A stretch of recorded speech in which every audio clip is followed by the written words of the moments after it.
Anong mensahe ang kailangang marinig ng mga Aries mula sa July 28 to August 3, 2024? Weekly reading nga pala to. Pwedeng nangyayari na to o mangyayari pa lang. Kung hindi man para sa inyo itong magiging reading, baka para sa someone na kakilala ninyo o malapit sa buhay ninyo. Kung may lumabas man na gender, mamaya, gawin nyo na lang energy. Okay? So, yung babae, siya yung feminine energy at yung lalaki, yung masculine energy. Pwede rin naman yung male, siya yung extrovert at yung female, siya yung introvert. Ngayon, kung okay naman yung reading, mali lang yung gender, wag nyo na pansinin yung gender. Okay? Anyways, magsimula na tayo. May unang card na agad.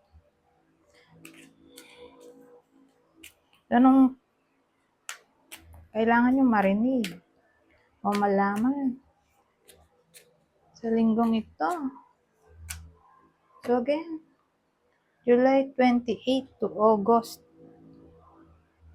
3. Pero may dalawang babae tayo, anyari.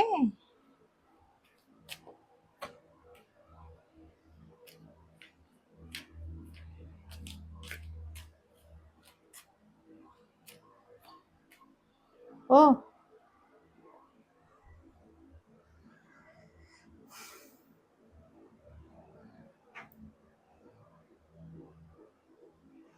Dalawa yung senaryo natin dito. So, pag ganito, pwedeng cheating na to. Separation due to cheating. Okay? Lalo na kung, lalo na tatama sa babae. Kasi may other woman eh. So, yung lalaki, wala namang problema. Okay? Yung babae lang. Siya lang yung mamang problema dito.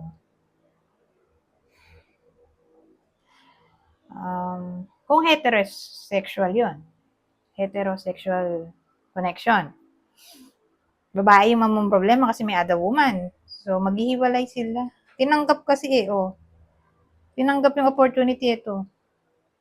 Tinanggap yung alin man dyan sa mga yan. At yun yung magiging reason bakit maghihiwalay. Pero, dito, kasal yung isa, Hindi ko nga lang alam kung sino yung kasal at sino yung magiging kabit dito. Pero dito sa dalawang babaeng to, may isang kasal ito.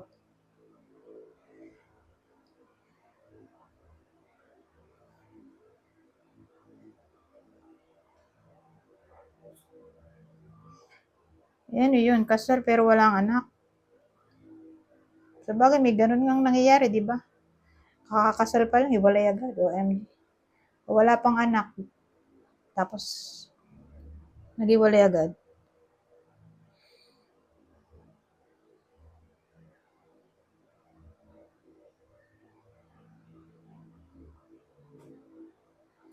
Ito, sabi jealousy.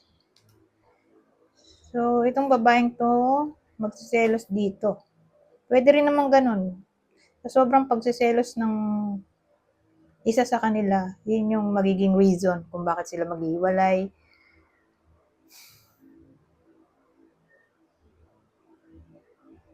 Pwede rin to sa homosexual actually, kung woman-to-woman relationship. Teka lang, kung woman-to-woman relationship, walang third party dito. Ang problema, trust issues.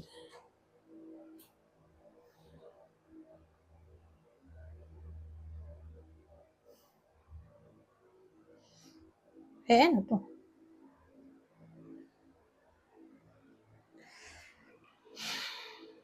So again, pwede rin to sa homosexual.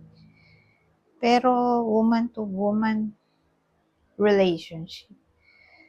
Pero inisip ko ano yung Four of Cups. Pero baliktad. siguro tinanggap na lang na hindi sila fit. Kasi nga, parang incompatible sila dito eh.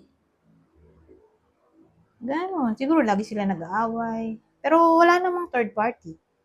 Lagi lang silang hindi magkasundo o may trust issues yung isa. So, ganyan yung sitwasyon ngayon. Dun sa, ayan, nahulog na. Relationship, yung may cheating. Ito yung partner ng Aries. Natatamaan ng reading na to. Kasi alangan namang lahat ng Aries tamaan ng reading na to. Siyempre hindi. So kung ganito yung partner, yung mag-ingat. Baka to ay tumama sa kanila. Yung partner ano ba to? Libra, Gemini. So partner to ng Aries. Okay, ngayon,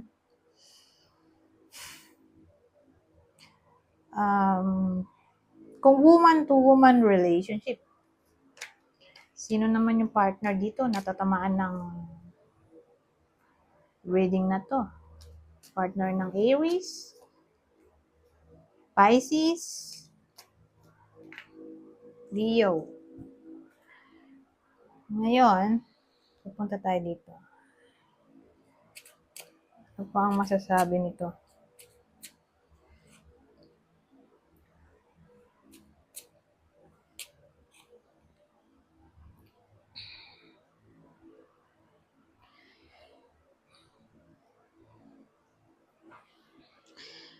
Sabihin nating, ayan na nga,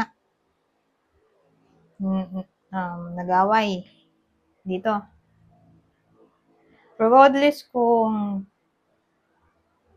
heterosexual o homosexual dun sa sinabi ko kanina. Basta nag-away. Ang dating dito,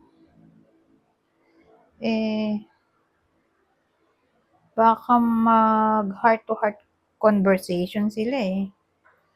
May chance pa na magkaayos kung mag heart-to-heart conversation o may mag-initiate na makipagbati. Kung wala, di malabo, di ba?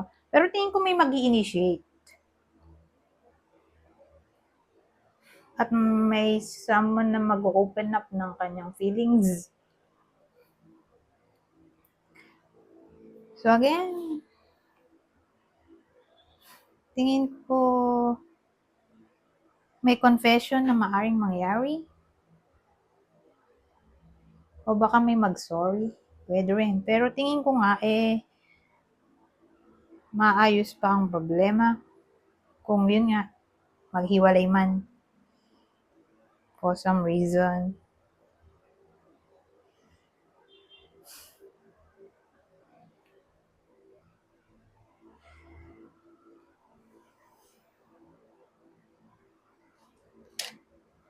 Ano to?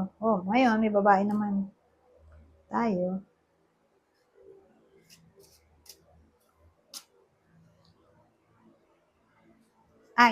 Ano yan? Ang naisip ko dito, dalawa.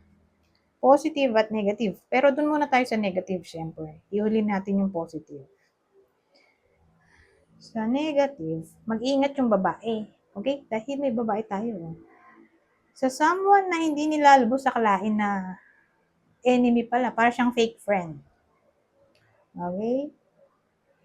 Parang walang kamuang-muang yung iba sa inyo kasi nga parang pinagkakatiwalaan nila yung someone na fake pala o enemy, hidden enemy, ganun. OMG. So again, babae lang naman ang tatamaan ng reading na to. Hindi kasama ang lalaki. O mag-ingat yung babae sa someone na mapandin lang. Kasi nga, posible malin lang sila. So, beware. Okay? Sa someone na mapandin lang. Excuse me. Manipulative.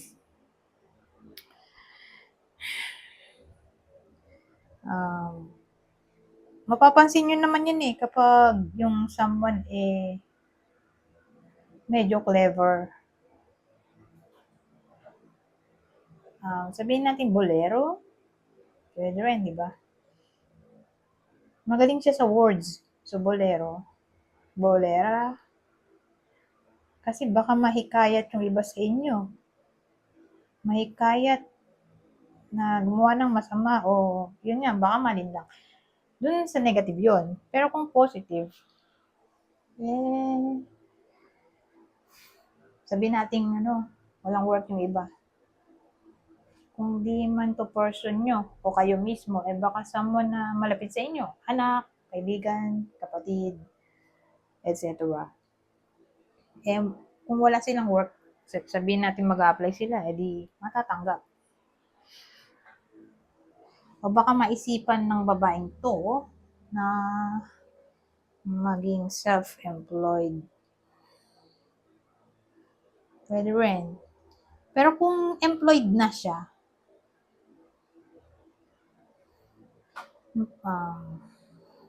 kung employed, within 1 week from now, para bang mapapansin yung skills niya sa workplace. Ganun, para bang mukha siyang intelligent sa paningin ng mga ka-workmate niya. So, ewan ko kung anong pwede niyang magawa sa linggong ito sa workplace. Pero at least good news yon, di ba?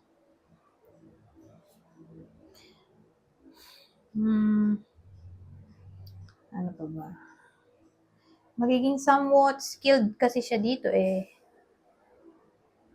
o magaling siyang makisama o makipag-negotiate.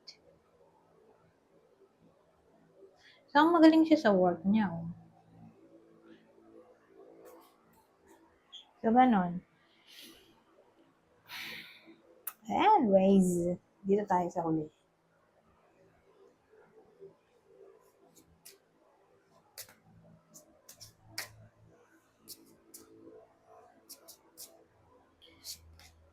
You are gifted. You are very intelligent and talented. Ito na nga sinabi ko dito. Yung babae nga, magiging skilled, somewhat intelligent, at talented. Ito na yun. Pero who knows, baka in general na to. Kasama na pati lalaki. Pero particular sa babae.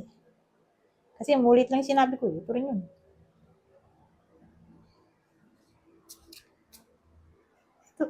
Ito rin pala yun. Oh.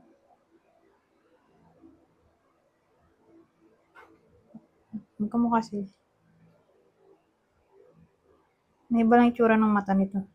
Parang nagka-makeup. Pati kumulot masyado buhok nito. Pero,